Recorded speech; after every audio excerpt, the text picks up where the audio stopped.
Hello, everybody, and I want to welcome everybody to the Jazz Confusion Power Hour on the Source Radio Network. For those of you that tune in every week, and for those of you that have not seen the Power Hour yet, each week we try to bring on a very special guest from the music industry. And over the past year or so, we've had just a phenomenal array of guest artists. We've had Annie Lennox, Billy Ocean. We just had recently Brian Culbertson. We've had Mickey Howard. We've had Raheem Devon. We really try to find an interesting mix. And the purpose of the show is so that all of the fans of these artists and all the people that listen to the show that want to become fans get to know the artist in a more intimate way. A lot of times we just think that the artist just shows up on stage and starts singing. And it doesn't work that way. Whether you're a multi-instrumentalist or you're a songwriter or a vocalist, it takes years of training, and it takes today an incredible sense of business acumen in order to survive and to make money and to prosper and stay in the industry. It's not simple anymore. It's become difficult. So the artists that you're going to see, put in lots of time. They're dedicated to their careers, and they really have something special to offer. So, tonight I'm really blessed. We have a wonderful, wonderful songwriter, vocalist, multi-instrumentalist. She's referred to as the queen of indie soul. The very wonderful, and I'm so blessed to have her, Conya Doss. So I'm going to bring Conya on in 1 second. I want to just clear up a little few things here. There we go. Okay, and now I'm ready. So, okay, I'm going to bring Conya on. Conya, welcome. Thank you. Thank you for having me. It's my pleasure. I've been a fan of yours for many years. I've followed you, quite extensively. And what I really love about what you bring as a vocalist, I know you're a multi-instrumentalist, you're a songwriter, but what you bring is this eclectic sense of funk and jazz fusion and R&B and soul and neo soul. And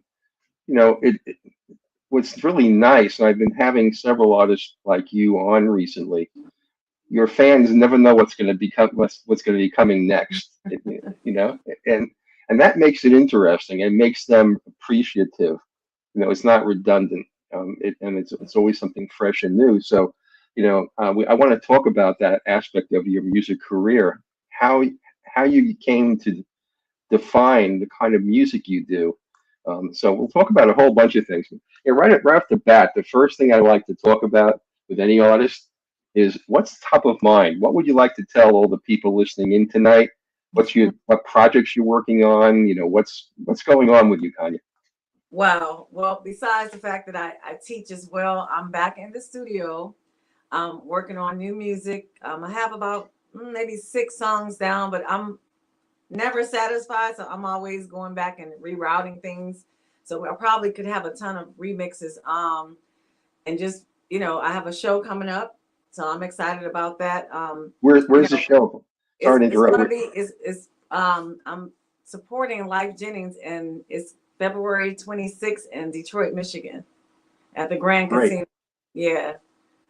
Wonderful. Okay, good. Well, we'll make note of that again later on the show. Good. Yeah. Okay. So tell me a little bit about the new LP you're putting together. Well, what's it? I haven't thought of the title yet, but it's some funky stuff actually. I have some nice grooves that actually sets me outside of what people would perceive me. Like you said, you never know what angle I'm going to be coming from.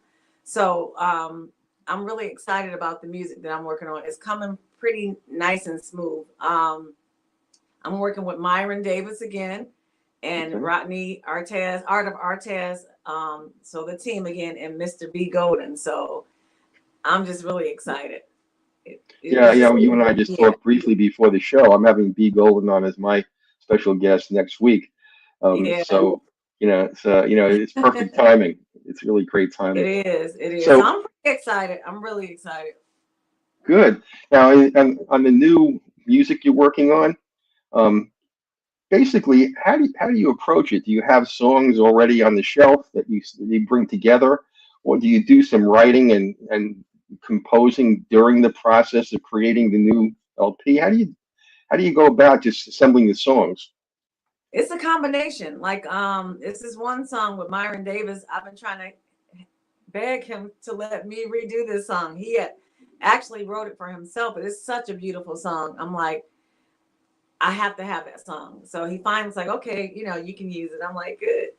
It's called No Regret. So I can't wait for the world to hear that song. It's just a gorgeous song. And then sometimes I'll have a melody or I'll start writing some lyrics and I'll say, hey, what can you write around that? And that's what, when I was working with Art of Artez, it's a couple songs that I'm expecting to be on the new project. That's what I had, a melody in my mind and then a concept. So that's how that came to be. And then with B Golden, he's always, I got this track for you, and it just resonates. So I think we all have a wonderful chemistry. So it's just kind of like a natural progression. Terrific. Yeah, I want to come back and revisit this part of the conversation too. How does somebody like yourself, being a vocalist and a songwriter and a multi-instrumentalist, how do you start writing a song? Well, I want to spend a little time on that in a little while because every song may be different, but every artist does it differently too. So, right. And let me correct the whole multi-instrumentalist. Look, I don't know which publicist I want. I can play a little enough to get my idea across. So, and I have an acoustic. I play the same chord. So look, I used to play the viola since third grade. But I noticed when you're writing to guitar, it's a different vibe. So it's funny, that we were talking about B Golden because he's gonna come. I'm hoping this weekend, so he can bring the guitar and we can just vibe and come from a different angle. So to me, the whole state of mind is different when you're writing with acoustic versus keys, or someone sends you a track, it's another thing. So it's just so many different variations. Do you chart and score? Do you have an MD that does that? My MD does that. Look, Okay. to be honest, because I went to a performing school of arts and I was pretty good with theory, Right. but yeah, I don't do that. Okay. All right. Okay. It's Let's important start. though. Yeah. Let's start at the beginning. By the way, the multi-instrumentalist thing, I had read somewhere that you play strings and keys. So I, that's yeah, and it wasn't off, but yeah. I played the viola. I didn't think I was that good at it, but yeah. but at least you know the basic chords and you know something about strings. So Yes. yeah, that Yeah. helps when you're doing the writing too. But I Yeah. want to And go I can back. hear it. Yeah, what I want to go back and ask you about is when did you get the bug, the music bug? I know that it says I read in your bio somewhere that at the age of 5 you started playing music. What magically happened at age 5? Did you say, "Hey, I want to be a vocalist," or what Wow. happened? Well, I was the only child for a long time, so I'm like, and I do have a brother and I have a sister, but I was my mom's only child for a long time. So, you know, since I can remember, I've always had organs and things like that. So, when you're the only child, you have an imagination and you think you can do all these things. So I would start playing chords and kind of singing with the melody. And, I come from a very musical family. So we would have family gatherings and they would play the records and all that. So it was just mimicking. Like I remember knowing how to run or do riffs by listening to Michael Jackson. So it's just things that it's a feeling that you got too. It's hard to describe, but it's something emotionally that I felt attached to when it came to music. I could go in my own little cocoon, my own little world, and just get lost in music with melodies and humming. And I didn't know I had anything until my family members, they would say, Conya, we're gonna put on Natalie Cole's "I Got Love on My Mind," and that was my staple song. So. So you listen to Natalie Cole, you listen to Michael Jackson. Oh yeah, Stevie Wonder. My mom was like, "You don't know how to sing unless you listen to Sarah Vaughan and Dinah Washington." I'm like, "What?" Yes. And I didn't appreciate that until I got older.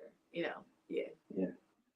Yeah. So your early musical influences. You mentioned Michael Jackson. I had Larry Dodson from the Bar-Kays on a few Oh weeks wow. ago, Mm-hmm. and he told me something fascinating. They had 20 #2 Billboard hits, but never a #1. And I asked him why, and he said Michael Jackson. What? That's why he never had. Yeah, that's why he never had a #1 because of Michael Jackson. 20 #2s. So Sheesh. Michael Jackson's influence is so pervasive, so much more than anybody even realizes. What he's, Yeah. how, he just dominated music during, when he was here with us.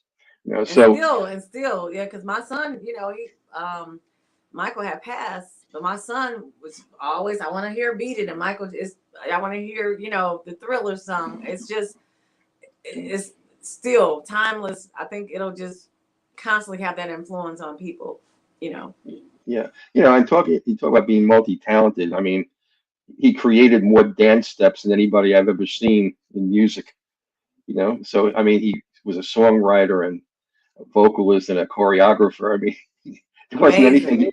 anything, between Michael Jackson and Prince, there wasn't much room around for everybody. Why did I knew you were gonna say that. Prince for sure. Woo. Yes. Oh my gosh. Yeah, yeah. Well, look, tell me, okay, from age 5, when did you start playing music more formally? Did you play in public school, or what I've happened? gone to public schools all my life, and for high school, I actually went to a performing arts school, even though it was a public school. So it just started like I can say since like 3rd grade when I was playing the viola. I ended up having like a little quartet. One young lady played the what did Kathy play? I think she played the keys, and another Kiva Behringer. I never forgot.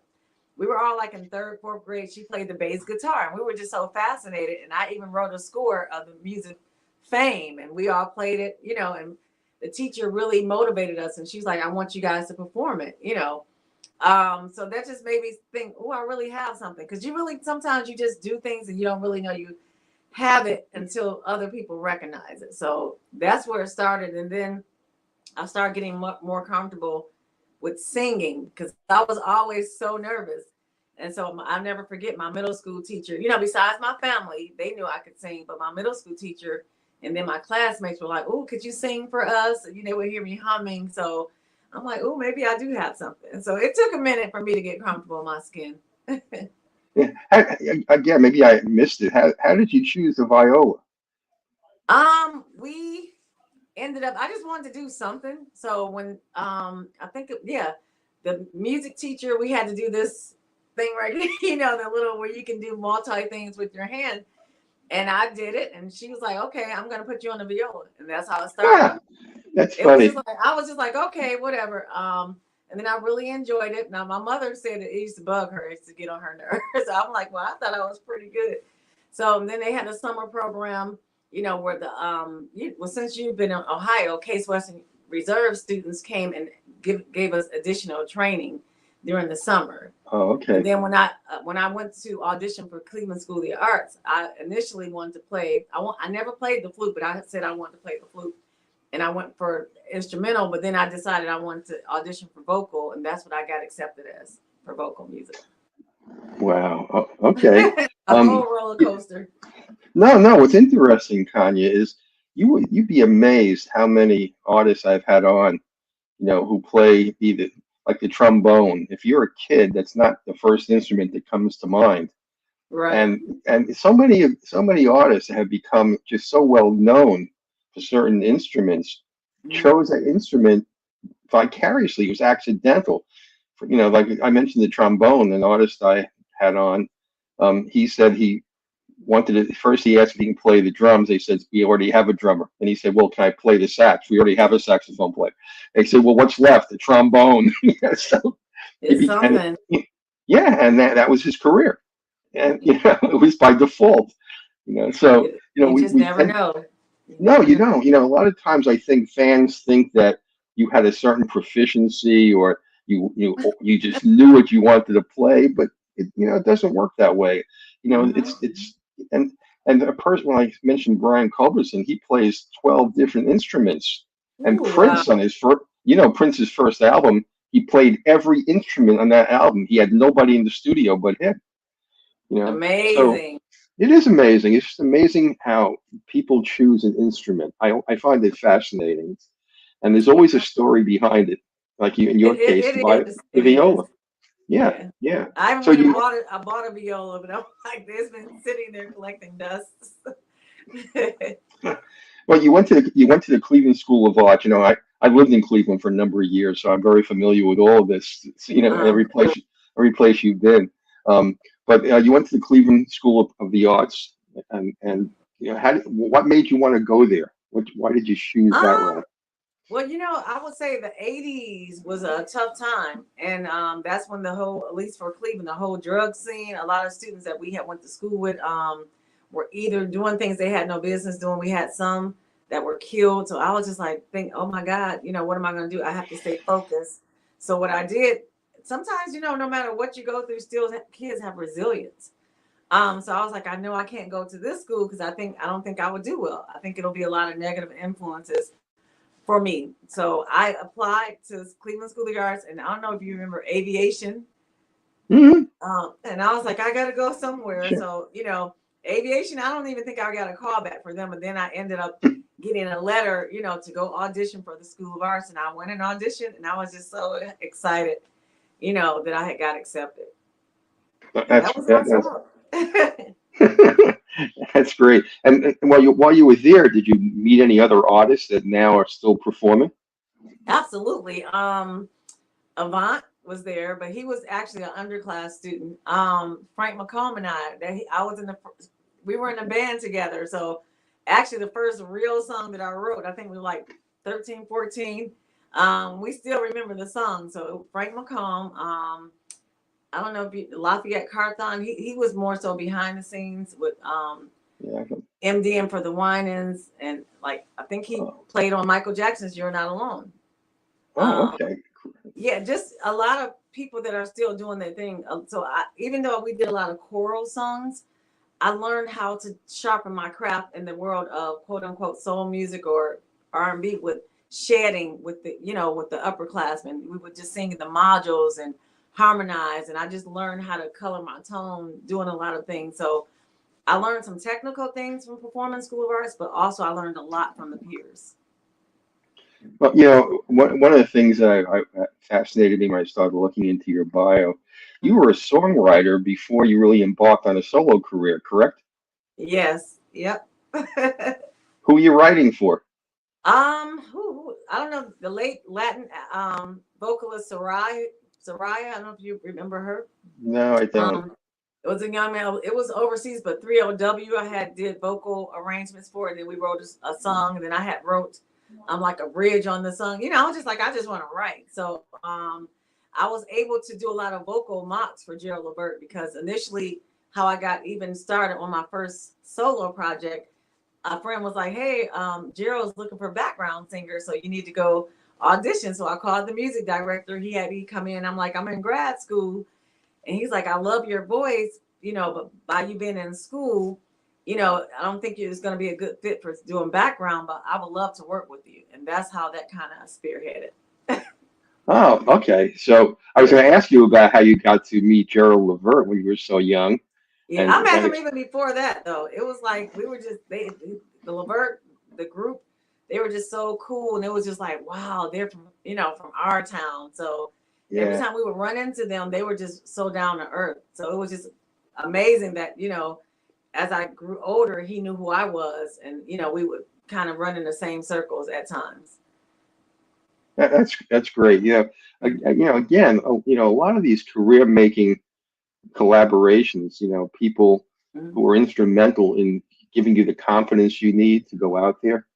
A lot of times, the meetings are just, Mm-hmm. coincidental. Hey, he needed a background singer. You were told about it. You called, you know, Right. it, and of course you have to have the goods or they're not going to be interested in even, moving ahead with you. But so many of these connections, and this is what younger artists need to Mm-hmm. know, you have to network. It's just not enough to try to go do it Right. on your own. Yeah. And social media now makes that much easier to do than ever before. Mm-hmm. You know, um, but there are also websites you could pay a fee, and they will let you have access to any manager of any artist. So you don't have to even try to track it down yourself. At like $29 a month, you can get to all the promoters and managers for all the artists you may want to work with if you're a Right. young rising musician, you know. And I guess you and I are gonna talk about this. It's the business side of music also. And you know, you early on, you know, you chose to be an indie artist. You didn't choose to work with a label.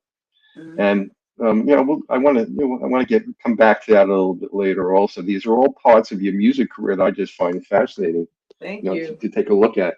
Now, one of the things I find the most fascinating is you got a degree in chemistry.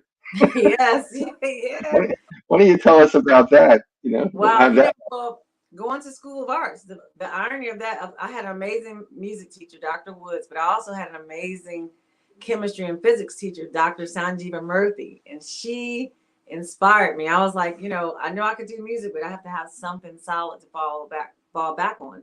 So I was like, I want to go to dental school. So I ended up going to the College of Worcester for undergrad once I graduated, and I was going to stick it through, and I majored in chemistry. At the time, I think they were number 3 in the country. So once I did that, I got accepted to Case Western Reserve Dental School. But then I actually did um, a, a study on my thesis for undergrad, which was separation of triglycerides using thin layer chromatography. We're talking about something like 30 years ago. But so Right. the head of the dental school was like, "Oh, I really loved your thesis. It was an independent study project, and I would love for you to work during the summer." So that was my end to even get into Case, and I didn't realize they had to do gross anatomy the first year, and that was a wrap. I was like, "Nope, I'm not doing it." So, so I ended up getting into teaching. My best friend was like, one of my best friends was like, you need to just start subbing. And I'm like, okay. But then the principal was like, you're really good at this. You need, they kept calling me back. So then she's like, I'm going to sign you up for this program at Cleveland State. And I want you to, go to that. And it was just so many curves. And that's how I ended up, in the teaching field. And what did you end up teaching chemistry or did you teach other I things? Or? didn't. I didn't, but the beauty of it is I have special ed, but I have algebra 2 and transition to advanced math, which is like incorporating financial algebra. So all those skills, the solid math and solid science skills are coming they're in the forefront because I need to know those skills in order to teach the math to the students. But chemistry, no, because I was looking at my labs. I'm like, now how did I get this right? All these unknowns is like, it'll come back to me, but no, I kind of left it where it was. Yeah, one of the things I read about your bio, and the fact that you decided to bring music into the classroom as a neat way to connect with your students. Mm-hmm. And your debut album was called A Poem About Miss Doss. So why don't you tell Yeah. everybody tell them about the integration of music with education? Why did that work for you, and why do you think that was a good approach? I think music is universal. So that if you don't know any other way to connect to people around the world, I think music is like a major component. And it's the same thing with students. So that was my hook because a lot of the schools especially when I started subbing were pretty tough schools. So I would just go in there and sing a song or ask about music, and that was that hook. After that, it was like I was their best friends. But as far as the song, and just like academically, I would have the students use their art, whatever the art form was, show me what you know and try to incorporate music or art or dance just to, showing like if we were doing angles, they would do symbols or parent functions, they would do little Wow. dances or whatever. So it just kind of spinning my wheels and making sure they were interested. But the funny thing about A Poem About Miss Doss, that was the name of my first solo album, a Right. young lady, something I told her she couldn't do, and she wrote this horrible poem about me, and it was titled Doss. So my principal was like, Miss Doss, I think you would like to see this poem that her name was Megan. I won't say her last name, but she's very grown, and I don't think she cared. And it was like so many unflattering comments, and at the end, it was like a poem about Miss Doss. So when I went to the studio, I was like, I can't believe this student wrote this about me, and they thought it was so like you should name that the title of your album, and that's what I did. However, it took a life of its own because all the songs I was writing, and even the songs that I hadn't written yet, I was like, how could I connect this? And that's how I came out with Zoning in My Dome. Anything that people wanted to know about me was encompassed in that album. So that's like my first baby. When did you write that first album? When did it come out? Oh my gosh, it's almost 21 years ago. That was in 2002. Yeah. Yeah, I thought it was around then too. Yeah, Mm-hmm. Yeah. So, how did the student ever catch on? Oh yeah, and then the funny thing, she's got to be in her late 20s or early 30s now, and I ran into her, and she was just so happy to see me because this was after she graduated, so we laughed, That's great. That's a great story. That's wonderful. Yes, she was one of the toughest ones. That was one of my tasks. Well, what I want to do, Conya, if it's okay with you, I want to play some of your music for everybody. For your fans, they'll recognize some of these, and for those people that have been under a rock and aren't a fan, I think once they hear the music, they'll know why they should be buying your music. Thank you. So I want to start off with a duet, actually, that you did with Eric Roberson. So I'll play the music, and then maybe you can just tell us about how that song came about. And I assume that you wrote the music for that song. So let me just play some of it for everybody.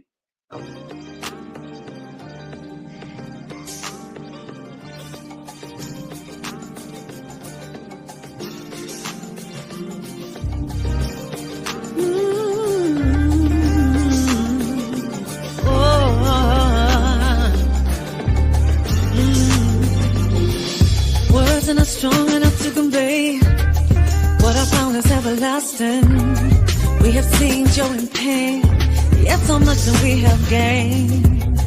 And all of the challenges, see we promised us forever. And no matter what, however, we gon' try even when we have occasional disagreements. See we find ourselves as one.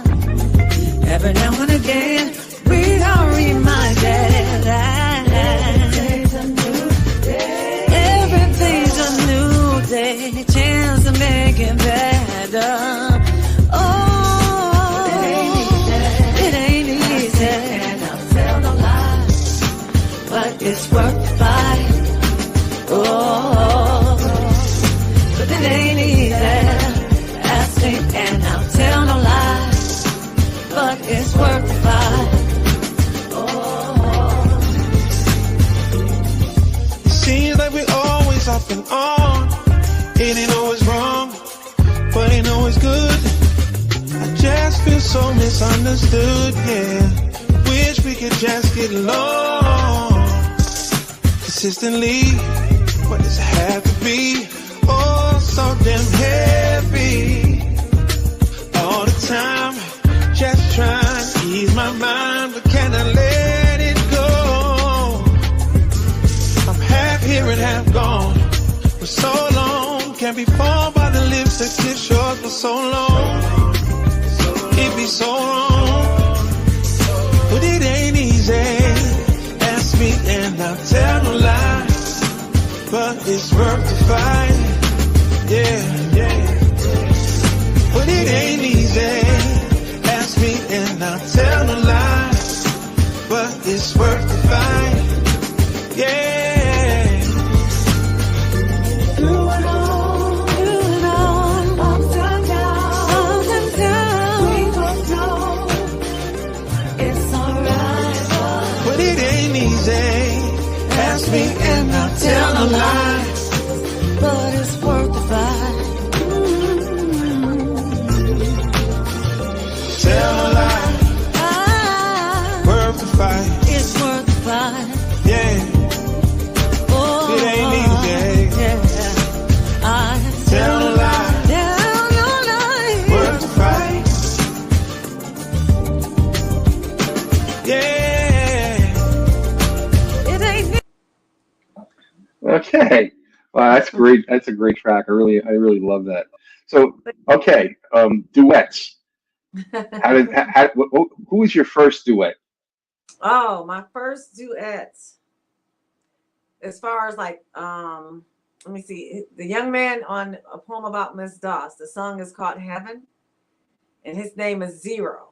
His real name is Tommy Johnson. I think he might have went back to that, but amazing. And the thing is, we lived in the same city and never knew about each other until it was, I had wrote the song Heaven, and I had wrote the male version. I'm like, I could hear that. And the producer, Edwin Nicholas at the time was like, I have the perfect person. And that was my first duet. How do you choose to collaborate? Like with Derek Roberson, how did this come about on this song? I had been wanting to collab with Eric for a long time, but it was interesting because right before COVID, it was like right before everything was shut down, we had did the Capitol Jazz Festival and the cruise, and he interviewed me, and he was like, you know what, we've been knowing each other for a long time, and I don't understand why we, for over the last 19 or 20 years, we've been doing shows together since day one. And we've never done a duet together. I'm like, you know what? You're right. We need to make that happen. And he was like, we have it on camera, so we got to make it happen. So after that, COVID happened, and I was just so humbled and so happy that he had the time because I was like, I hear this track, Art of Artes with Rodney Jones, aka Rodney Jones, sent me the shell of the track, and I'm like, oh, I love this groove.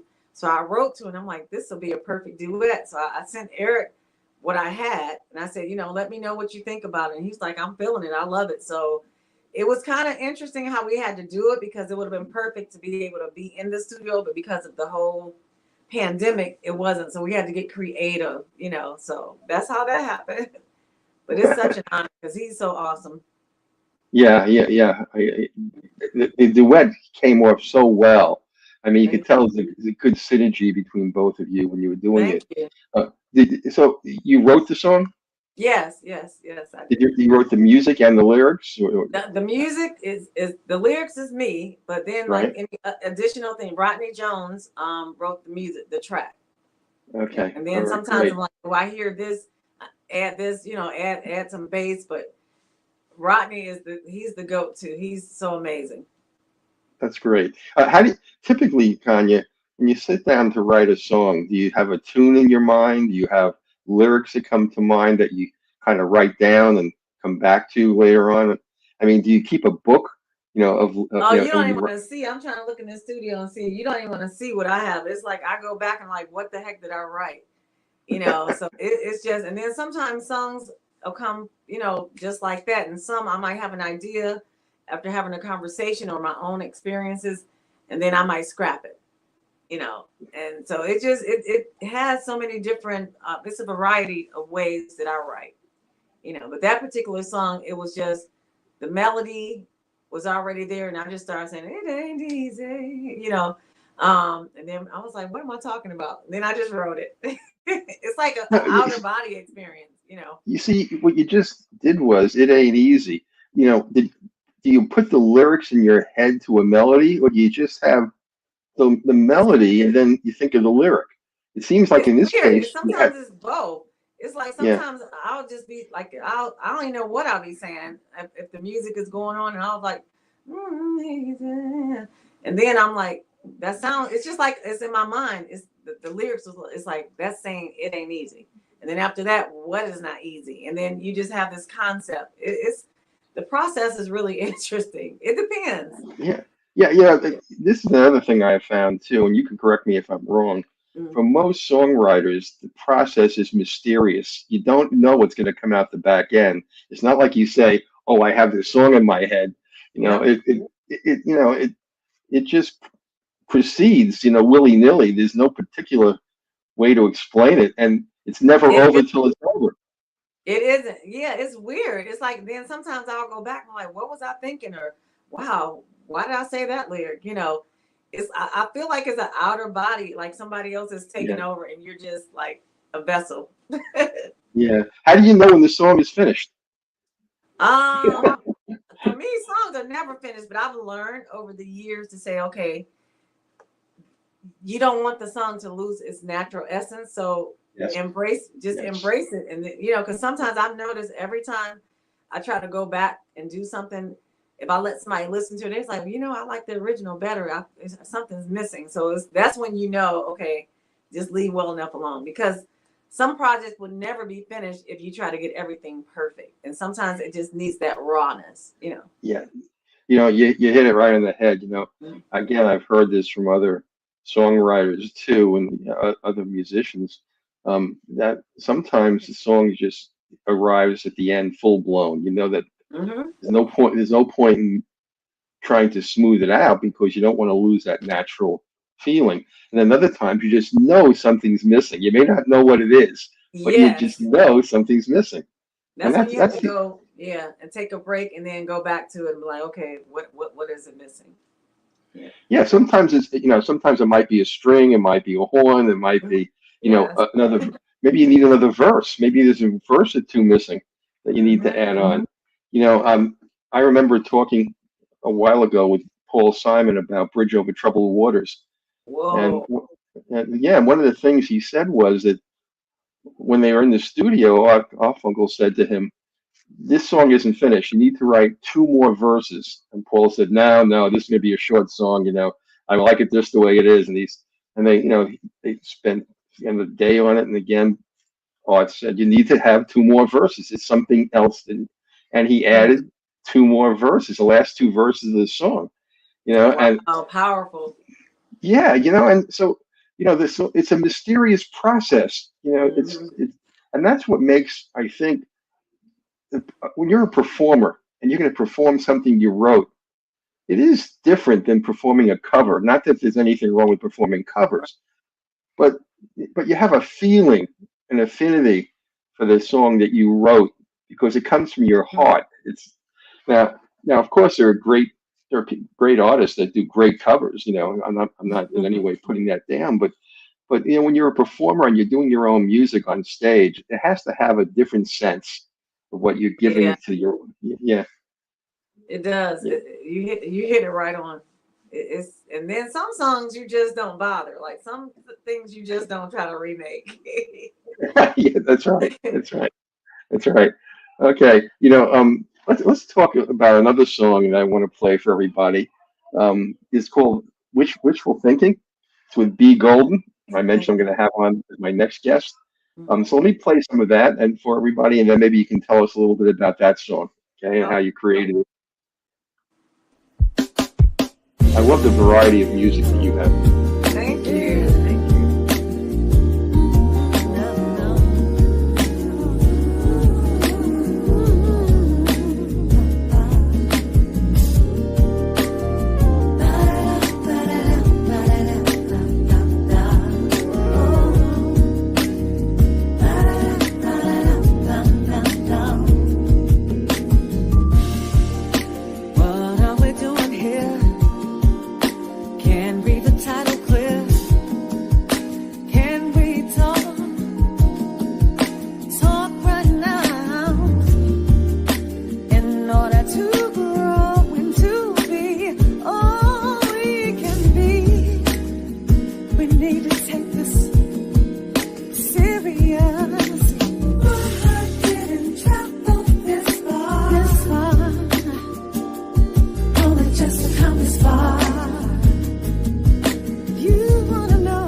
Wonderful. Yeah. Thank you. Great track. You know, yeah, I'm just curious about the composition of this song. You know, do you ever sing your own backgrounds, or are those other people doing the That's backgrounds? me. I thought it was. My own backgrounds. Well, I, it's I very thought it rare was. that you're gonna hear somebody else doing. Sometimes I might want to add a little extra oomph to it, so I might call my sister or my cousin, be like, "Hey, you know, just throw some backgrounds on there, help me out." But that's the fun part for me because I'm so used to, even though I was writing for songs for other people, producing vocals. That's what I love to do. You know, Yeah, you know, for yeah, some people it's very difficult because you have to sometimes you do backgrounds in a different key, you know, yeah. and you know, and it's not an easy thing to do, you know. So so you do Mhm. your own vocals, and I thought it was. That's why I was asking you about it. So tell me about this song with B Golden. How did this one come about? Wow, B Golden was like, Conya, I got a track for you. I think you're gonna love it. So as soon as he sent me that track, I think I sent it back within that day, and the song was written.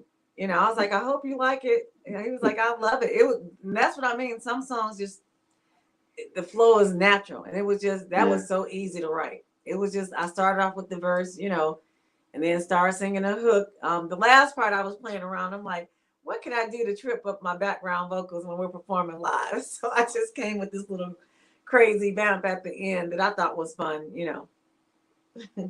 well, yeah. When you go on the road and you sing some of these songs, you have background vocalists with you because you're not going to be able to sing all the parts.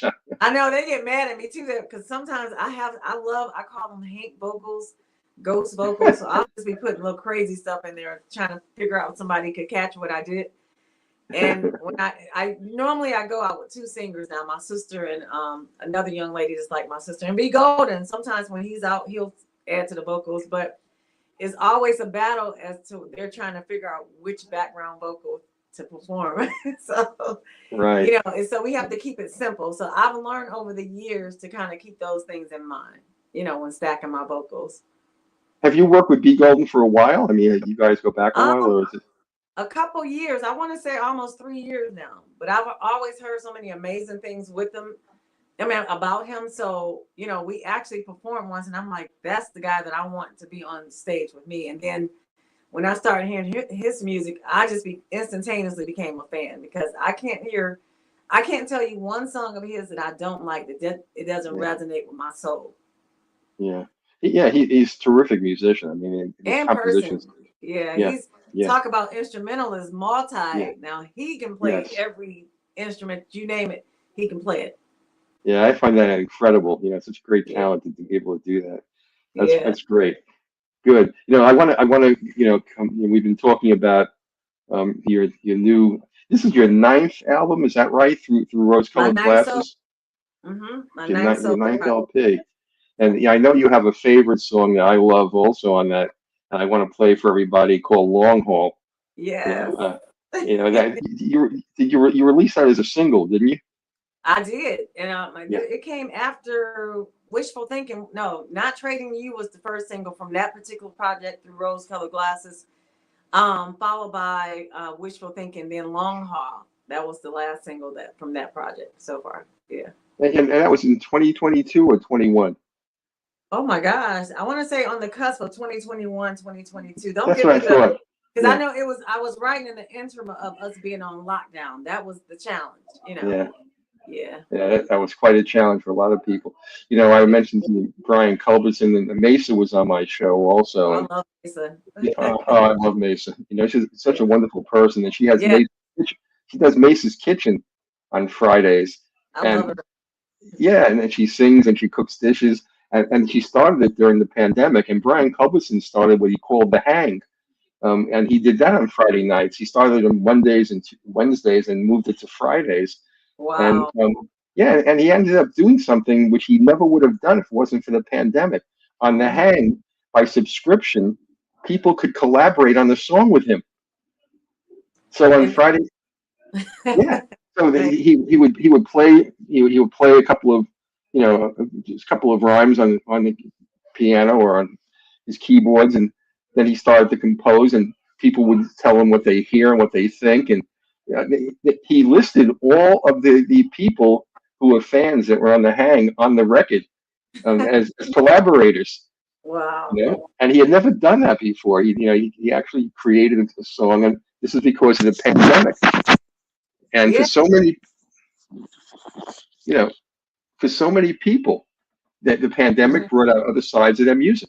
It had to, because especially for people, that is their livelihood. It's like, it was just crazy how everything was just shut down or reconfigured. So it took a huge paradigm shift on how to approach everything, Yeah, he was talking about the technology. How do you have people collectively in your studio who are fans when you're writing a piece? And he had to go buy all these pieces of technology to figure out, how's he going to do this? And you had to do it because you couldn't go to a studio, you couldn't perform live, So I had to ask Eric too. I'm like, well, how do you do this? He's like, well, this is what I use, but it was something. Yeah. Everybody got through it. Okay, let me play Long Haul for everybody, and then you can talk a little bit about that one too. I love this song. Thank you.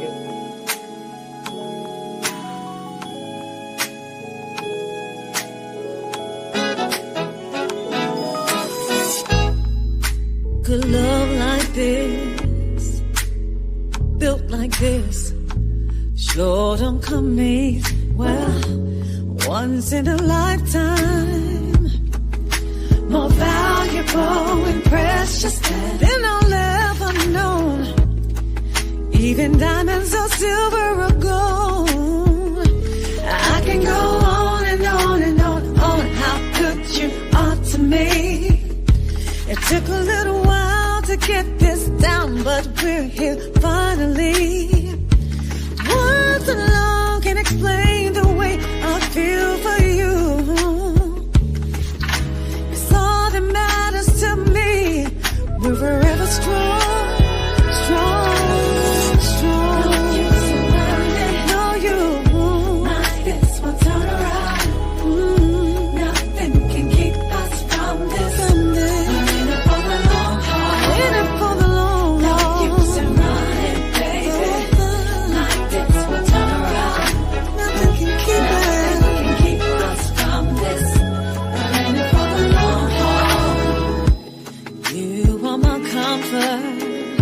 When all else seems to fail, giving me peace of mind with all your sacrifice. You are my heart when the world seems so cold. You put me first. This is where I belong. I can go on and on about how good you are to me, but don't get me wrong. Go left easily, but through the sun, the rain, the pain, the strain, we've seen it all. We stay committed, baby, but we stay committed, baby.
wonderful.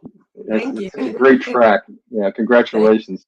So Thank why don't you tell us a little bit about that track and exactly, how that you. kind of happened? Here we go again with my guy, my brother in music and song, Rodney Jones, also known as Art of Artez. Once again, this song is really dear to me. It's one of my favorite ones. He sent the track and it just had this kind of not eerie vibe, but just a very unique vibe. And then it was my state of mind too. Because the pandemic, I think, messed with everybody. And it was so many mixed emotions. And I think I was having a conversation with a friend and he was like, this is gonna he was talking about his spouse, and he's like, either this is gonna make or break us, because you think about it, whether it's family members, husband and wife, whatever, people don't spend a lot of time. If you're at work most of the time, those people who work outside of the home, when that pandemic shut everything down, people spent more time than they normally would spend. And either it was a good thing or it wasn't. But, and then just the mixed emotions with people, having fear, of the unknown and things like that. So a lot of things were going on in addition to people being able to connect and be in each other's space at that capacity. So I was just putting myself in that. I'm like, wow, if we stick this through, no matter what's going on, we're in it for the long haul. So coming out on the other side. So I was those kind of things are what was going in my mind when I actually wrote that song. It's like that unconditional love. We're ride or die. We didn't kill each other, all that kind of stuff. We no matter what, we stuck this through and we were in it for the long haul. That's how I came up with the idea. That's a great song. Yeah, you just reminded me. I have a friend who's an engineer, and when the pandemic came and he was home, I remember after about a couple of months, he said to me on the phone, "I married my wife for better or for worse, but never for lunch." I love it. Wow, but it did. It really yeah. showed a lot of things, whether the good, bad, the indifferent. It kind of lifted a lot of lenses off. Yeah. A lot of people fell in love with remote work. Yes. It was too comfortable for some. Yeah. Yeah, transformed a lot of stuff. Well, look, I love going through these songs with you because it shows a lot of your versatility. One of the things I'm curious about, when you really started out in the early 2000s, record labels and radio was still there, and you didn't choose to go with a record label. Why? Well, but see, I have been doing this for such a long time. I can tell you stories where we ended up signing contracts with major labels as a teen and early 20s, not knowing what the heck we were doing. And it was just kind of reared this ugly face to us, the industry. So I was like, I don't really want to deal with that. So I will focus on other things, being behind the scenes, writing for people, producing vocals.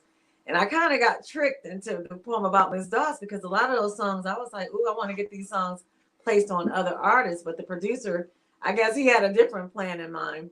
So he was like, you have a project, already, you might as well just put it out. So that's how that came to be. But I don't know how to explain it. It's just really interesting how that, everything just kind of fell into place, if that makes sense. Yeah, like I said, you're one of the kind of transitional artists when the record industry was starting to go down, and CDs were big, but they didn't have live streaming yet. So there was a lot of transition, but a lot of artists still chose to go with a label. It was still the route they chose. And you just didn't. What happened was the first project, A Poem About Miss Doss, did have major distribution. It was through Orpheus and New Mecca, distributed through EMI. So that was a major situation, but it didn't work out for me. So after that, it was they say it's the freshman jinx. The business side wasn't handled as it should have been. And actually, before that record even took off, my lawyer was like, at this point, I know it's going to be hard, but you got to walk away from it. And that's kind of what happened. And then after that, people were like, you're done. And then that just kind of sparked something in me where it was like, oh, you could just go teach and, whatever. And I was like, no, this is not happening. So that's how I was like, let me just try to do this on my own. I went and tried to buy equipment. And I recorded actually all of Just Because. That was me actually recording my own songs. Really? Oh, yeah. wow. And pulling my resources together. So I'm forever grateful for Myron Ruffin and Myron Davis and Rodney Jones, you know, for actually believing in me. And you know, Kenny Darnell, that's another person I have to name, because they believed in me, and then it took a life of its own. The songs on there, and then it kind of, the beautiful thing about social media is I was able to get distribution deals overseas in the UK and Japan, you know. So I maintained, like you were saying earlier, relationships. So that's how the whole independent part spearheaded. And I was like, okay, I did okay. Well, let me try the next project. And then it was just so on and so on. Yeah, I heard this interview many years ago with Paul McCartney, and they asked him, you know, why did you guys start Apple Records? And he said, well, we were sitting around and rehearsing, and I said to John, can you tell me why we're only getting 5 cents out of every dollar? And the next day we started Apple Records. Right, exactly. Exactly. And that's the other thing, you know, people are like, you're independent, but I'm like, I didn't see anything, at least. And when they were really doing us right, you know, at least you had $1 for dollar. Imagine if we were getting that right now. But, you know, I could, the residuals, and I was seeing when I was investing in myself, I could see the return. And also, if I figured if I messed up, then it was because I chose to do that, not someone else, you know, making mistakes. And it was, you know, it's growing pains as it is continuously, but it's like I see the fruit of my labor. Yeah, you know, and you know, there are artists that came before you, way before they had streaming, or they had, you know, any of these internet music opportunities. Neil Young, you know, never he would only sign a record contract if he had 100% control over the project. If he didn't, he wouldn't sign. And you know, there were artists that were semi-independent even during that era when recording studios were dominant. You know, so you know, I guess, you know, it's a decision you made and it worked for you. But you're one of the people that, you know, really carved out an indie career from pretty much from day one. Yeah, and I'm forever grateful. And then, you know, what I will say about the first project, you know, when Tony Nicholas was like, you know, how many artists is going to be able to say that they own their masters? And at the time, I didn't know. You know, he was like, you're going to own your masters. So it was like, right. So, and that's so important, because, you know, I try to tell my son, I'm like, make sure you know my songs, because if somebody samples my music, it's gonna, you know, you're gonna have control over that. And that's a beautiful thing too, you know, when you hear your music sampled and other, you know, especially up and coming younger artists, it's amazing that they recognize the art, you know. You know, a lot of artists have problems with sampling. I'm trying to think of Bob James, you know, phenomenal keyboardist, jazz composer.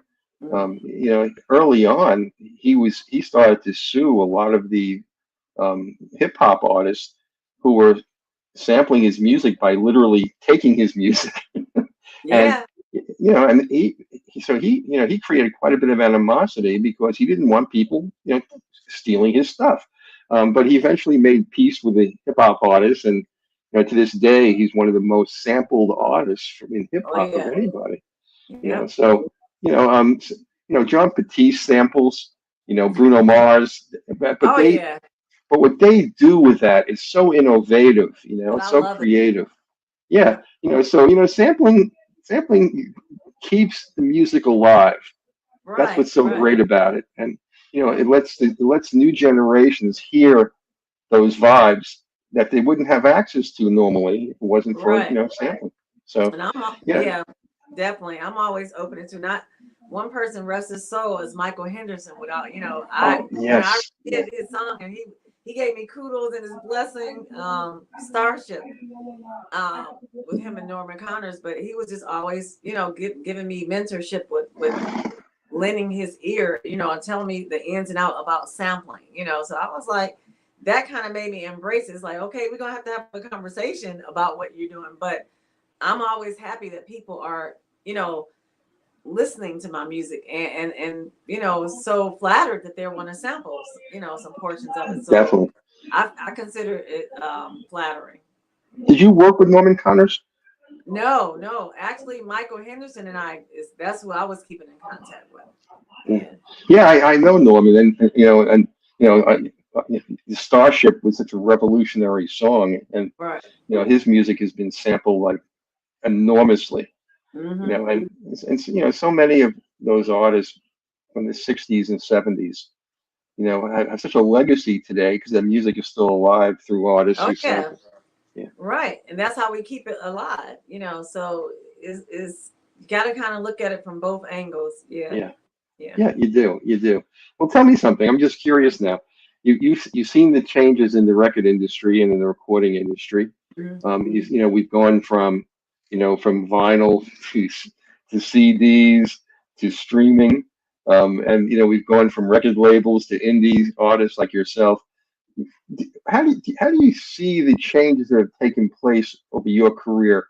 Look, let's face it. Today, if an artist gets streamed, they get 0.00008 cents per play. So having a career as a musician, if you're just going to try to sell your music, good luck. So Yeah. and people used to complain about the record labels ripping off artists. Today it's streaming, It's and ridiculous. Yeah. it is, and it's digitized on top of that, and you lose a Mhm. lot of the analog, depth and vibrance of the music. So where do you see music going, Kanye? Do you like the direction? It's kind of bittersweet for some. I mean, in some instances, it's like people who would not have been heard of, or it's so much talent. So I think from that aspect, it's amazing. But when it comes to people getting, they're just as far as monetary, I think is terrible. Like I was saying before, some of the platforms, it's like people are like, oh my God, you got like 10 million streams. That's nothing when you're getting a fraction of cent. Yeah. Yeah. So from that perspective, I think it's terrible. And then I think that human contact, a lot of people are getting deals by just doing things on social media. So they don't really have any, how could I say, solid knowledge of what is like to the humanistic perspective, of what you should be doing. Like, should I say, back in the day, they would give them artist training, or what is it called? Grooming. It was the A&R. Yeah, and now people are just getting deals or just making millions off that. But then when they don't know how to interact, and then they're getting into trouble with the law, because it's like nobody has told these people, young people, okay, this is what you do, or you need to make sure you keep your cool. You can't go beating up everybody, and just some knowledge and just how to present themselves, because those things, class never, that never dies. It never fades out. Something, I don't care if it's 20 or 30 years from now, some things are going to be constant.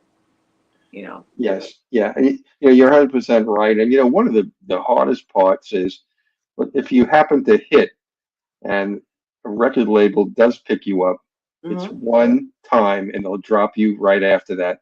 They like don't. like a Yeah, drop you, right? yeah. They don't believe in the artist. They just believe in the moment. Right, And that's that was the other thing. It's like, what's hot now? And sometimes, things, they simmer. You got to let it simmer before it boils. And they don't want to take the time to groom the artist, or it was artist development. That's what it was. Yeah, that's A&R, artist development, exactly. Yep, and they would clothe you. They would tell you, help you, put together your music, put you on tour, match you up with people. Right. Yeah, it's just not done anymore. So, right. So the longevity is what I see that may be rare. I like some things I can say, like we can go back and listen to a Michael Jackson 20 years from now, is going to still have that same feel good vibe. Some of the current music, it's talent out there, don't get me wrong, but because it's so faddish, I'm not sure if it's going to have that same impact that the music, prior to has had. Yeah, no, you're absolutely right, and that's why I was asking you about this. It's very tough for a young musician or a young vocalist or a young songwriter to really get traction and to build a career. And there's so much talent. It's so much talent. Yes, there is. I agree with you 100%. Well, look, last question I want to ask you, and you've been wonderful, so thank you for being on the show. But the last question is, what are we going to see from Kanye in the next 2 or 3 years? What are you going to do? Anything different? You're going to keep doing the same? When I say doing the same, I don't. Right. I just mean, some people. I know some of the people I've had on say, "Well, at this stage of my career, I want to try this." Oh, I'm still gonna be me. It's just, but I'm forever a student. So with me teaching, what was it last year? I had like a master class with the students, and I felt like doing the writing with them. They made me become even a better writer. So I just want to continue to share my gift and for to pay it forward, as well as learn from the youth and keep creating music and doing what I love to do. That's what I see myself doing, the same thing. That look, it's wonderful you can bring this to young people, in a classroom situation, Oh where yeah. they would never have this kind of exposure. So you are paying it forward. It's wonderful. Thank you, and I'm printing out vinyl too. I'm trying to. That's in the works, so it's interesting that you mentioned that. But I'm trying to see which project I want to put on vinyl, so that should be coming up. Awesome. That's terrific. Vinyl has become the biggest selling form of distributed music out of streaming. Yeah, everyone, and it has so much to do with analog and the difference in the texture of the sound. I've even went and bought, like, I'll go, I have some old records and old vinyls, but I've even went to like the half price bookstore because the vinyl is expensive, and just collected. And I also bought those little turntables, and that sound, I hands down, I don't care what anybody says, it's nothing, it's no feel like that. Exactly. It hits differently. Yes. The music is thin, when it's digitized. It's not layered, it's just so organic. Talk about organic. That's what it is. Exactly right. If you're going to do a vinyl, that would be really cool. Yeah, I've just reached out to the company that presses up my other music. Yeah, that's great. The last thing I just want to kind of mention to you and see what your response is. On Source Radio, we play jazz and jazz fusion 24/7. Urban stations have crowded out soul and neo soul and blues and R&B. It's just not there anymore. And a lot of the young people are looking for different kinds of music. That's why they'll gravitate to a John Batiste or to a Bruno Mars. Amazing. Because they're tired of the same thing, and yet they have no control over it. We tend to say this is what they want. It's not what they want. It's what they're being fed. They don't really have much choice. And there's room. Yeah, you hit it right on. There's room. It's just people. The outlets are exposing them to what they want to expose them to, because, like I said, music is universal. And the pandemic showed that, how powerful it was. Getting people through some tough times. So people want something new and refreshing. They want something different. We grew up on diverse music, and I think that's the component that's missing. Everything is kind of catered. It's cookie cutter. Exactly. So we need to go back to expansions and showing different varieties, and the diversity of great music comes from all angles. Absolutely. You're still a classic songwriter, but now so many songs are being written with algorithms and a computer, and that it's not even a lyricist and a composer anymore. It's and they create the hook artificially using algorithms. It's crazy. It's crazy. Yeah, and everything just is formulaic and sounds the same. So I agree. I like that's why we do jazz 24/7. We to show how people want to hear it, we get 6,000 people per hour just listening to jazz on our station, and no other show is just listening to the music. And we have 60,000. Yeah.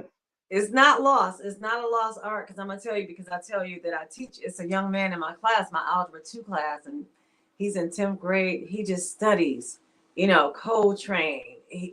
I let him listen to the music, and it's like, man, you can just hear him, how he's just focused. And so it's good music. You can never, is never going to die out, no matter how much is not embraced by quote unquote the masses as it should be.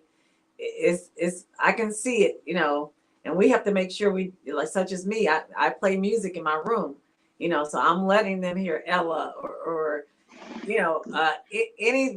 the Marcellus brothers or whatever, it's just, they're going to, so it's just, I think it won't die out, but it is a little annoying. It's like when they try to put everything in a box and expose what they want to expose to the masses.